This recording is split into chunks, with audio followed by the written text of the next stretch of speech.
Ang alamat ng makahiya. Noong unang panahon ay may mayamang mag-asawa, sina Mang Dodong at Aling Iska. Mayroon silang 12 taong gulang na anak na babae na nagngangalang Maria. Mahal na mahal nila ang kanilang anak. Si Maria ay responsable at masunuring anak. Siya ay masipag at mabait. Dahil dito ay gusto siya ng lahat. Ngunit ang pagkamahiyain ay isa sa natatanging katangian ni Maria. Dahil sa mahiyain, ay ilang siya sa pakikipag-usap sa mga tao.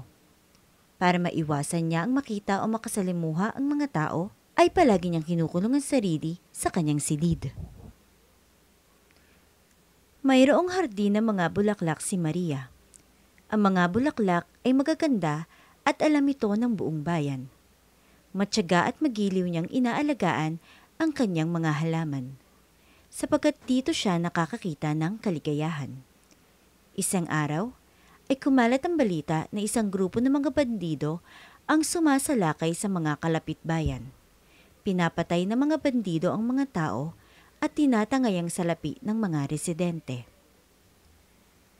Kinabukasan, ang mga bandido ay dumating kung saan naninirahan si Mang Dodong at Aling Iska at ang anak na si Maria.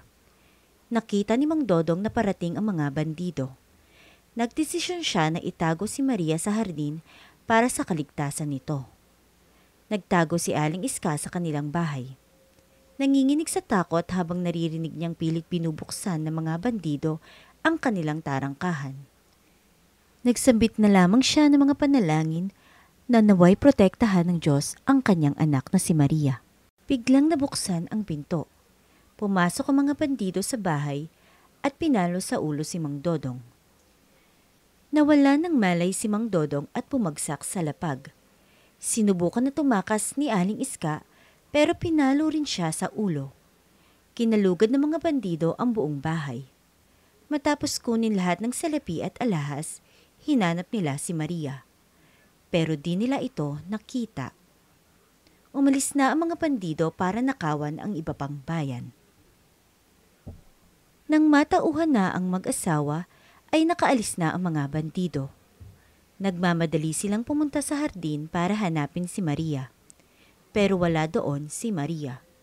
Muli ay hinanap nila ang kanilang anak sa lahat ng sulok ng hardin, pero wala doon ang kawawang si Maria. "Ang anak ko! Tinangay nila ang anak ko! Maria!" Iyak ni Aling Iska. Bigla-bigla ay naramdaman ni Mang Dodong na may tumusok sa kanyang mga paa. Nagulat siya dahil may nakita siyang isang maliit na halaman na mabilis na tumitiklop ang mga dahon. Ito ang unang beses na makakita siya ng ganitong uri ng halaman. Siya ay lumuhod at tinitignang mabuti ang halaman. Ganon din ang ginawa ni Aling Iska. Pagkatapos ng matagal na panahon na tinititigan ng halaman, ang mag-asawa ay naniwalang ang halaman na iyon ay si Maria. Ginawang halaman ng Panginoon si Maria para mailigtas sa mga bandido. Hindi mapigilan di mapaiyak si Aling Iska at Mang Dodong. Ang bawat luha na pumapatak sa halaman ay nagiging isang maliliit na bilog na kulay rosas na bulaklak. Magmula noon, ay inalagaan nila ng mabuti ang halaman. Naniniwala sila at alam nila na ang halaman ay ang anak nilang si Maria. Katulad ng kanilang anak, ang halaman ay mahiyain din. Dahil dito, ay tinawag nila itong makahiya. Dahil nagtataglay ito ng katangian ni Maria, ang pagkamahiyain. At tinawag na itong makahiya. Kamusta ka, kaibigan?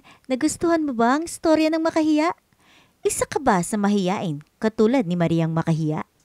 Ako ang hindi masyadong mahiyaing ate mo, Paula, at nandito ako upang magbahagi sa iyo ng ilang mga kaalaman pa tungkol sa halamang makahiya. Ang makahiya, damuhiya o damuhiya sa Ingles ay mimosa plant. Isa itong halaman na may kulay rosas na bulaklak. Sinasabing mahiyain ang halaman na ito sapagkat kapag iyo itong hinawakan, ito ay tumitiklop paloob. Ngunit babalik din naman pagkatapos ng ilang minuto.